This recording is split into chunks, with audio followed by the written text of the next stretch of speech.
Texto bem conhecido, e eu acredito que a maioria possivelmente já o leu em uma ocasião especial da sua vida.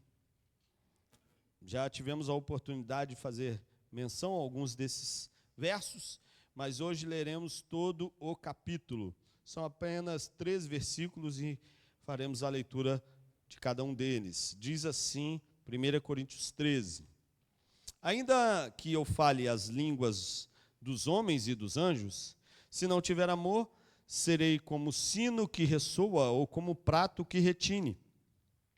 Ainda que eu tenha o dom de profecia, saiba todos os mistérios e todo conhecimento, e tenha uma fé capaz de mover montanhas, se não tiver amor, nada serei. Ainda que eu dê aos pobres tudo o que possuo, e entregue o meu corpo para ser queimado, se não tiver amor, nada disso me valerá. O amor é paciente, o amor é bondoso, não inveja, não se vangloria, não se orgulha, não maltrata, não procura seus interesses, não se ira facilmente, não guarda rancor. O amor não se alegra com a injustiça, mas se alegra com a verdade. Tudo sofre, tudo crê, tudo espera, tudo suporta. O amor nunca perece, mas as profecias desaparecerão, as línguas cessarão, o conhecimento passará, pois em parte conhecemos e em parte profetizamos. Quando, porém, vier o que é perfeito, o que é imperfeito desaparecerá. Quando eu era menino, falava como menino, pensava como menino e raciocinava como menino. Quando me tornei homem, deixei para trás as coisas de menino, agora, pois, vemos apenas um reflexo obscuro, como em espelho. Mas então veremos face a face. Agora conheço em parte, então conhecerei plenamente, da mesma forma com que sou plenamente conhecido. Assim permanecem agora estes 3: a fé, a esperança e o amor. Vamos juntos? O maior deles, porém, é o amor. Amém? Pode se assentar, fique à vontade. O amor é, de certa forma, um objetivo comum a todo ser humano.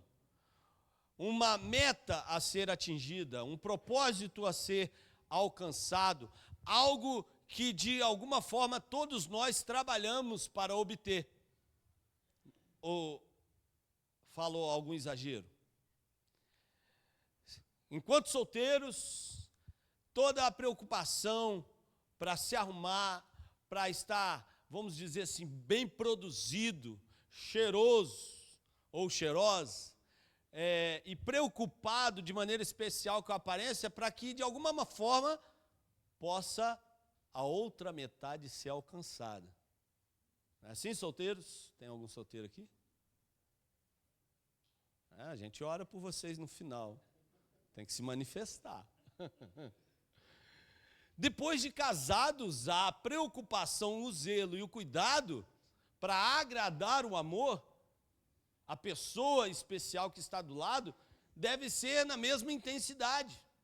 Uma criança, desde muito cedo, manifesta essa preocupação e empenha-se para ser amado pelos pais, pelos amigos, pelos companheiros da escola. De alguma maneira, nós sentimos necessidade de sermos amados e de transferirmos também, ou compartilharmos amor. Nenhum ser humano vive na sua totalidade sem, de fato, expressar e desenvolver amor pelo outro.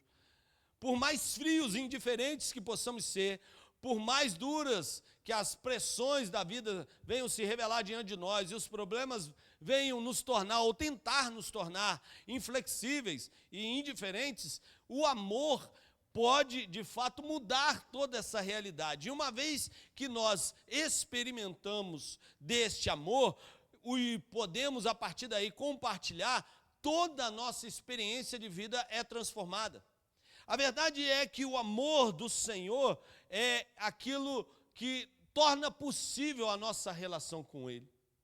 Esse amor que é medido não por meio de uma expressão que nos nossos dias tem sido tão desvalorizada, mas é sim medido e recebe de forma especial um selo de validade e de, vamos dizer dessa maneira, pureza, porque é expresso, revelado por meio de ação. Não apenas uma expressão, mas uma atitude que é revelada pelo Senhor ao enviar seu Filho a morrer por nós na cruz do Calvário. Isso é não apenas o amor da canção, mas sim o amor da ação. O amor da canção dos nossos dias, por vezes, desqualifica esse sentimento e essa escolha. Porque amor não é apenas sentimento, mas também escolha. Por vezes, o amor da canção, o sentimento que é apregoado nas letras das músicas dos nossos dias, por vezes, ele fala de um amor que mexe com a cabeça, mas não com as atitudes.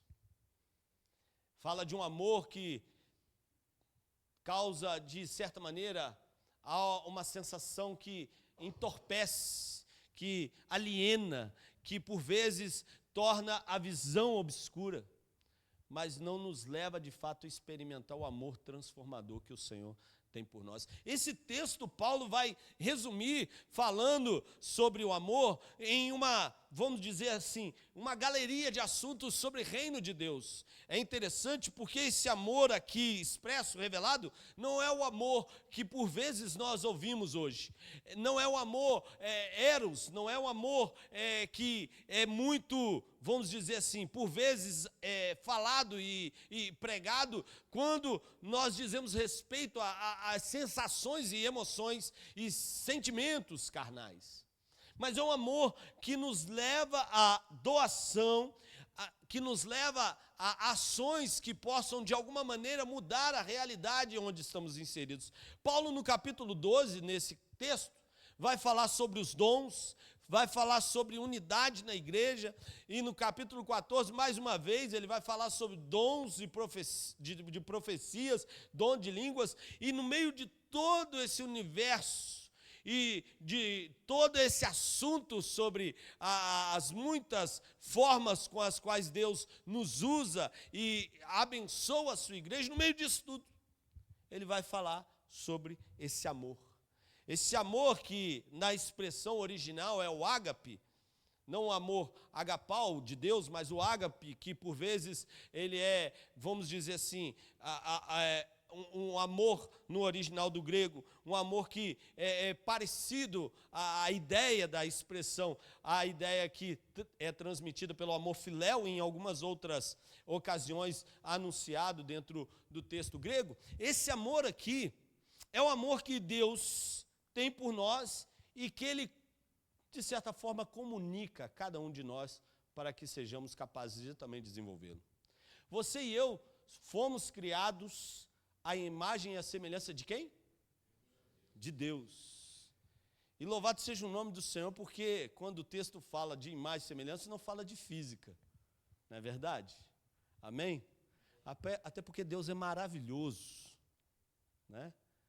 Deus é belo, nem sempre é essa a realidade de cada um de nós, né? Mas Deus é maravilhoso.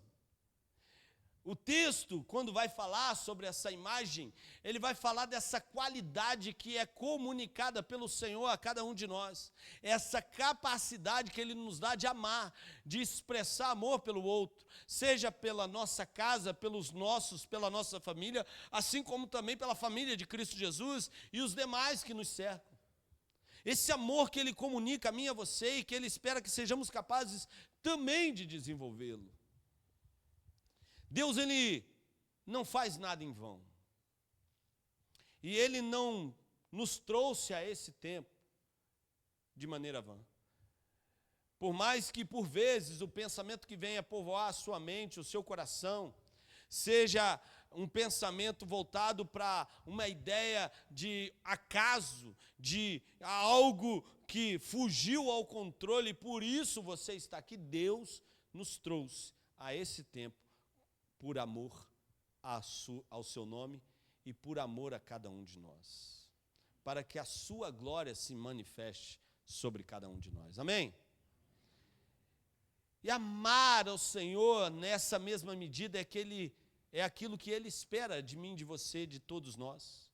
Mas como desenvolvermos esse amor por Deus, se não nos preocuparmos e dedicarmos a desenvolvermos esse mesmo amor também para com os nossos semelhantes? Tiago já vai falar que se dizemos que amamos a Deus, a quem não vemos, e somos incapazes de amar o nosso irmão, nós, na verdade, somos o quê? Mentirosos. Aquilo que falamos não é a expressão real daquilo que praticamos, daquilo que sentimos, daquilo que povoa a nossa mente. Então o amor, ele de fato é uma atitude, um sentimento que nos move a uma ação. Se amamos de boca e de língua, mas não de fato e de verdade, não é o amor que o Senhor espera de cada um de nós. Famílias protegidas, casas guardadas pelo Senhor, lares abençoados por Deus, não são lares onde tudo materialmente é desfrutado com abundância, onde as coisas acontecem, vamos dizer assim, de forma especial e nada materialmente, financeiramente falta. Não são lares assim. São lares onde de fato o amor é uma realidade.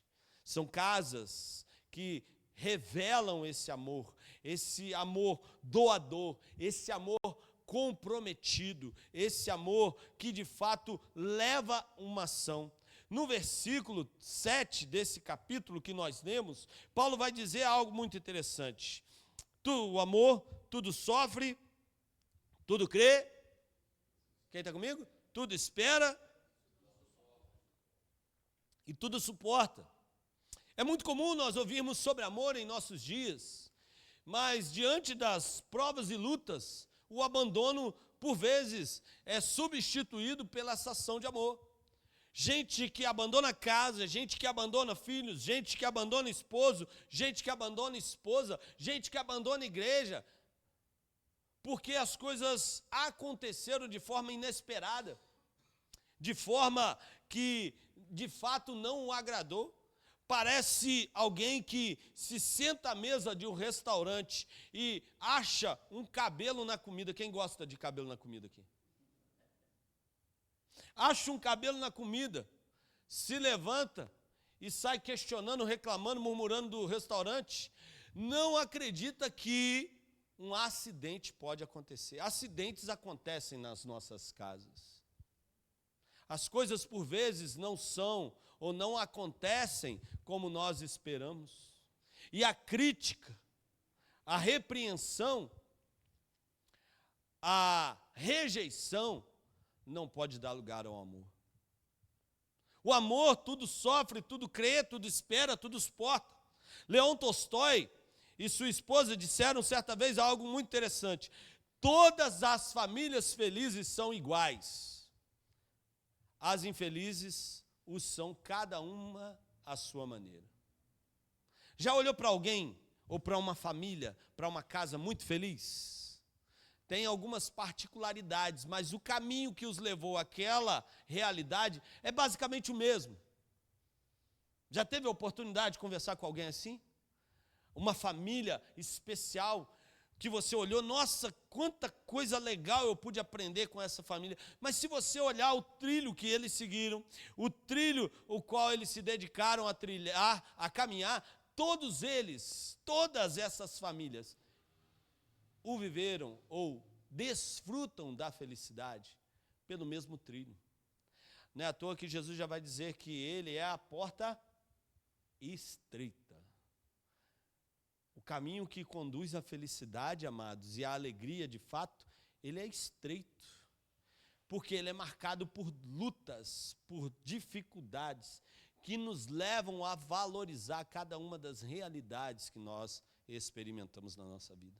Você quer que a sua família, de fato, seja uma família feliz, prazerosa, cheia de contentamento? Procure cada vez mais trilhar o caminho do Senhor, procure cada vez mais trilhar ou dar passos em direção a esse propósito que Deus estabeleceu para a sua casa. E lembre-se que nesse caminho, nessa trilha de amar a sua família, de amar a sua casa, de ver grandes coisas de Deus sendo vivenciadas e experimentadas sobre a sua família, nesse trilho você passará por lutas, porque o amor tudo sofre, tudo crê, tudo espera e tudo suporta, mas comprometido com o propósito final, você irá vencer cada um desses obstáculos, porque a sua família é o mais importante. Amém? Amém?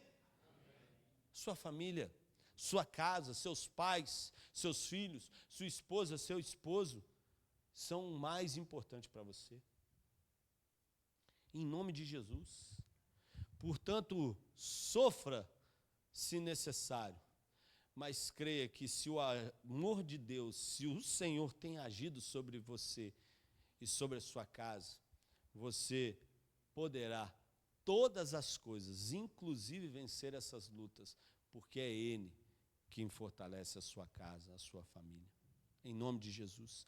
Ame na medida em que o comprometimento com o seu lar seja o objetivo maior, o objetivo principal.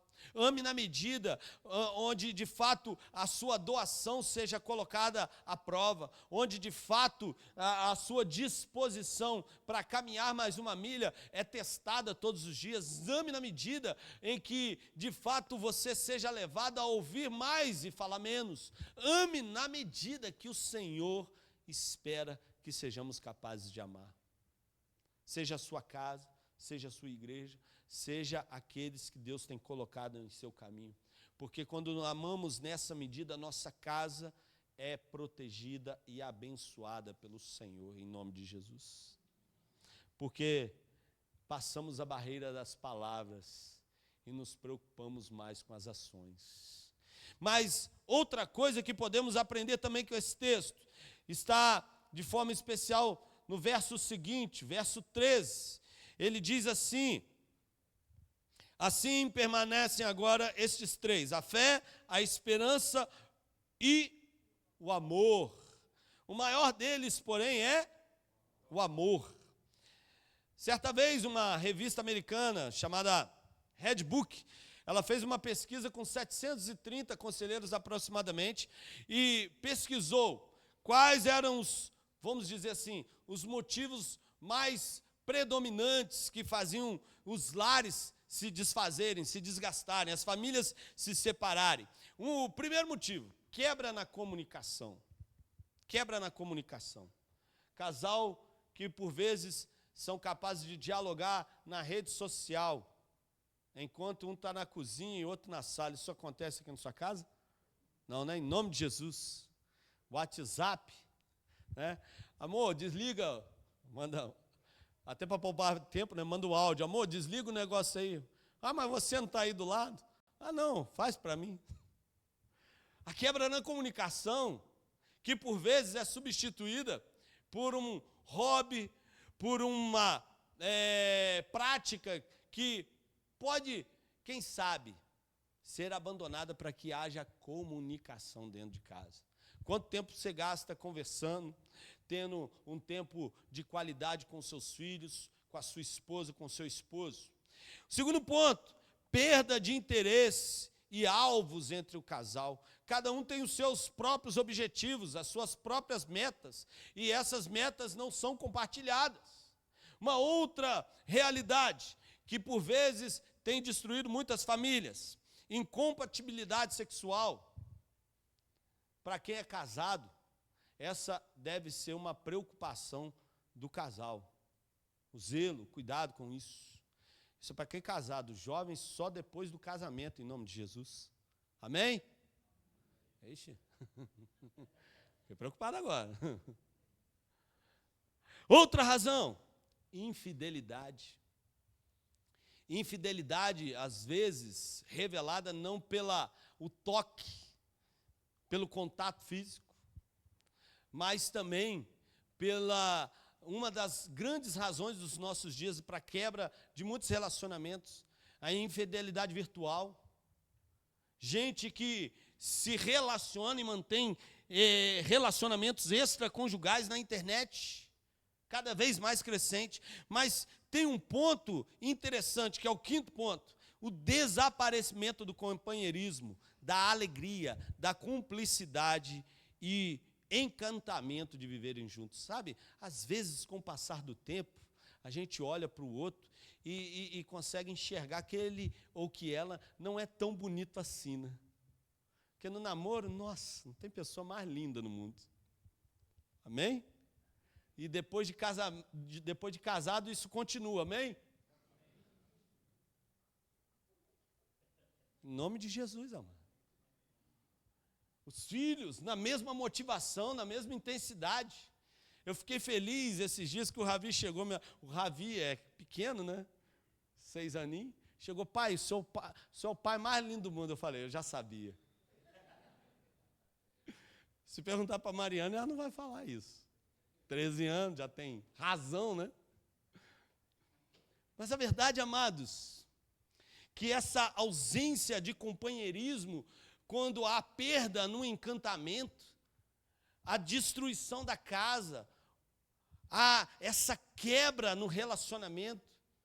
O pai precisa inspirar os seus filhos, a mãe precisa, de fato, motivar os seus filhos, e assim também o esposo e a esposa devem fazer um com o outro. A família é fortalecida quando há esse companheirismo, esse encantamento, essa cumplicidade. Amados, por vezes, além desses 5 motivos, existem outras razões, né? Dinheiro, discordância em relação aos filhos. Em 10º lugar, imagine você, os sogros, né? A influência familiar. Mas a verdade, amados, que cada uma dessas razões, cada um desses motivos, são, por vezes, apresentados porque a fé e esperança foram abandonadas e o amor foi deixado em segundo plano. Agora entenda o que a palavra fala, o versículo 13 que nós acabamos de ler. Agora, pois, permanecem a fé, a esperança e o amor. Estes 3, porém, o maior deles é o amor. O amor que nos motiva a caminhar em fé, o amor que nos motiva a perseverar em esperança. O amor que leva você a, de fato, dedicar-se ao seu lar, à sua casa, à sua família, ainda que a realidade seja extremamente difícil.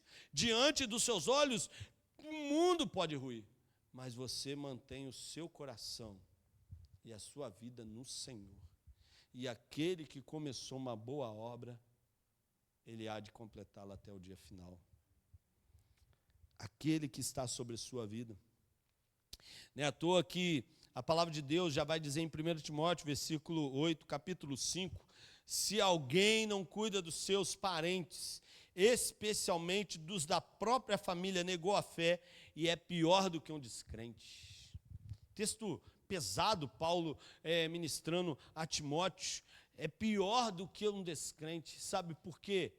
Porque a ação de amar a casa, de cuidar dos seus, de abençoar a sua família, foi substituída por uma série de outras razões. A quebra na comunicação foi, de fato, se tornando uma realidade dia após dia. As dificuldades foram sobrepujando-se diante do relacionamento e os problemas passaram a ser prioridade, não a alegria e o contentamento do cônjuge, da casa, da família, dos seus. A palavra nos convida, amados, a nos lembrarmos de tudo isso que Paulo nos ensina nesse capítulo e que o Senhor nos revela por meio dessa palavra, que ainda que a esperança e a fé por vezes sejam colocadas em xeque, o amor nunca pode passar. Nunca pode. Essa ação, essa dedicação e esse comprometimento intenso em amar a nossa casa, a sua casa, ainda que não seja hoje abençoada, ela será cada dia mais abençoada pelo Senhor.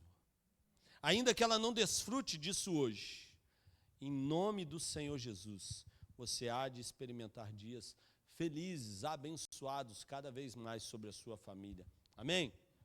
Amém? Esse amém tem que ser intenso, amado, porque é a expressão de declaração em fé. Mas entenda que para isso acontecer, há muito amor envolvido nessa questão. Há muito comprometimento, há muita dedicação, há muito suor e lágrimas, não apenas alegria, não apenas contentamento. Há, de fato, um propósito intenso de manter o lar unido num só propósito. E união, amados, é um desafio para todos nós, dentro do trabalho, dentro da escola para alguns, dentro da igreja, dentro da nossa casa. União é difícil demais. Concordam comigo? Não é? Dentro de casa, amados, tem dia que a gente está, como diz o outro, o veneno. E basta que o outro olhe para nós e fale, bom dia por quê? Para quem? Para você? Já aconteceu isso com alguém aqui? Para quem? Por quê? O que aconteceu com você que para você é um bom dia, para mim não? É um exercício de aprendizado, olhar e sermos capazes de identificar, através do olhar, através dos gestos, através das expressões, que ainda que esteja de fato o dia sendo bom para nós, pode ser que ele não esteja sendo para o outro. E tudo que a gente tem que fazer nesse momento é o quê? Amar.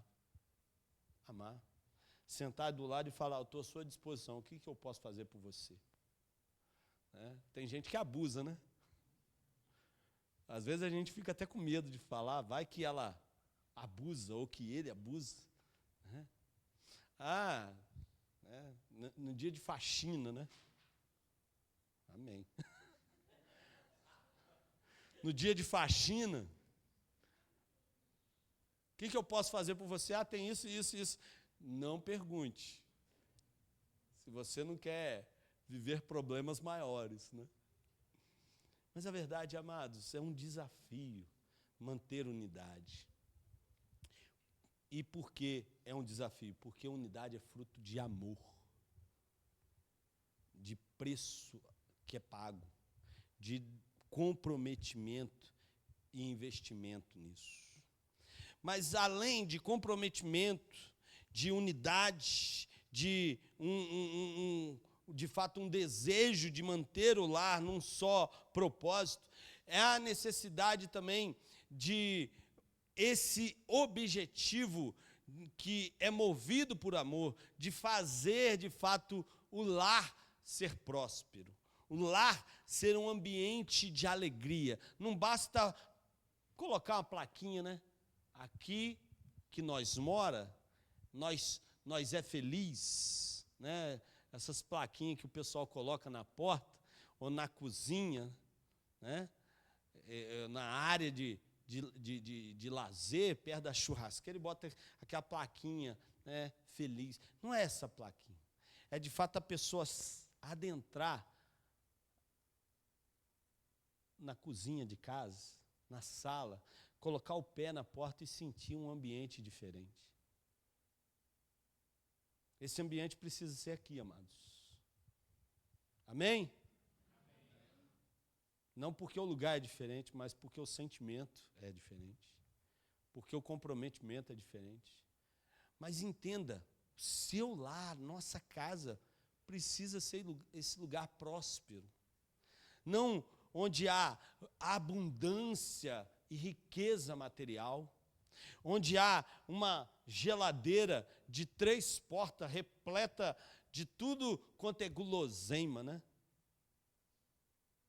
Não um lar onde os filhos possuem todos os aparelhos tecnológicos que se pode ter ideia hoje. Conheci um casal que o filho tinha 9 para 10 anos e já tinha tido, nesse período, né, todas as versões do PlayStation e do Xbox. Ele não sabe nem jogar esse trem ainda direito, né? Sabe alguns, né, os mais atuais, e tinha um monte lá parado, guardado lá. Eu perguntei se não vai vender, não? Tipo assim, vai que ele vende barato, vou dar um pro Ravi, né? Arruma até uma caixinha bonitinha. Não, é dele, deixa aí, né? Falei, é porque não passou por aperto, né? Mas a verdade é, queridos, que a prosperidade do lar não é reflexo da abundância na casa. A prosperidade do lar não é reflexo da conta bancária repleta, da estabilidade e equilíbrio financeiro. A prosperidade no lar é reflexo de fato, um amor que nos move a ações para tornar a vida do outro mais alegre, mais feliz, mais prazerosa. Os versículos 4 a 6 desse texto, 1 Coríntios 13, vão dizer o seguinte: o amor é paciente, o amor é bondoso, não inveja, não se vangloria, não se orgulha, não maltrata, não procura os seus interesses, não se ira facilmente, não guarda rancor. O amor não se alegra com a injustiça, mas se alegra com a verdade. O amor, ele nos move a vivermos dessa maneira. O amor, ele é paciente, ele caminha mais uma milha, ele perdoa. O amor, ele é bondoso, ele age com cuidado e com zelo, ainda que essa não seja a realidade proposta a ele. O amor, ele não inveja, ele não entra em crise porque vê o sucesso do outro. Ele se alegra com isso, ele não se vangloria, não bate no peito, não se sobressai sobre o outro e fala, eu que ganho mais, eu que faço isso, eu que faço aquilo. O amor, de fato, não proporciona orgulho, não gera esse sentimento e esse comportamento no coração. Pelo contrário, ele cuida e coloca o outro acima dele. O amor não maltrata, não procura os seus interesses. Às vezes é tão difícil, amados, vivermos dessa maneira dentro de casa, porque o dia não é legal, porque as coisas fugiram ao controle, porque basta uma palavra para algo pegar fogo em nossa casa.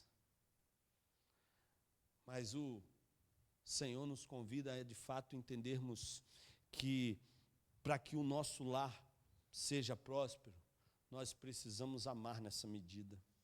Amar de maneira a fazer, de fato, o nosso lar um ambiente de plena alegria e manifestação do Senhor. E entenda, essa alegria, essa prosperidade será alcançada com muito esforço e com muito suor. O Senhor quer, de fato, tornar as nossas casas ambientes abençoados e, de fato, guardados pelo Senhor. George Moore disse certa vez, um homem viaja pelo mundo inteiro em busca do que precisa e volta para casa para encontrá-lo. Tudo que você precisa está na sua casa, está na sua família. Por mais desafiador que seja o seu lar, Deus deseja abençoar você e tornar você um gerador de paz dentro da sua casa. Um gerador de prosperidade, alguém que faz algo grandioso, poderoso acontecer sobre a sua casa, sobre a sua família. Até porque, agindo Deus, quem impedirá? Deus fez grandes coisas na vida de pequenos homens, mas que se tornaram gigantes diante da ação de Deus. Lembram-se de Davi?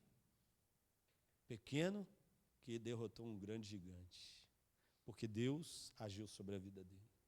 Entenda que Deus deseja usar você para tornar a sua casa um lar de fato próspero, cheio de alegria, cheio de paz, cheio de contentamento. Mas lembre-se, é tempo da gente clamar ao Senhor e buscar do Senhor essa capacidade. Na verdade, capacidade não, mas esse comprometimento e dedicação, porque capacidade já nos deu o Senhor para vivermos esse amor doador, esse amor que tudo sofre, tudo crê, tudo espera, tudo suporta, esse amor que de fato nos leva a sermos um, esse amor que torna expressões que às vezes são tão difíceis de serem ditas, algo muito natural. Quando foi a última vez que você ouviu um eu te amo, ou proferiu um eu te amo para os seus familiares? Quando foi? Sabe, já tive a oportunidade de conversar com pessoas que anos já não ouviam isso dentro de casa. E por que não ouviam? Porque a boca fala do que o coração está cheio. Porque o coração, de fato, não havia aprendido a cultivar esse amor. O desafio para nós nesse tempo é não apenas aprendermos a dizer mais, mas de fato nos dedicarmos a amarmos mais. Ouvindo um testemunho do Jaime Kemp, né, um grande preletor, ele e sua esposa Judith Kemp, preletores para casais, ele contava que certa vez ele fez uma experiência. Numa das suas palestras para casais, ele, num dado momento, juntou os casais e pediu para cada um olhar um para o outro e dizer eu te amo.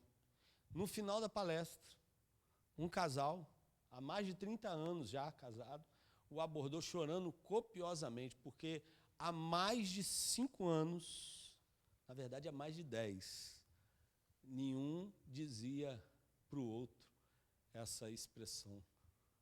Por quê? Porque a preocupação, a pressão do dia os tornou inflexíveis e indiferentes, despreocupados, na verdade, em expressar o amor para com os seus familiares. E se o casal não ouvia, quem dirá os filhos?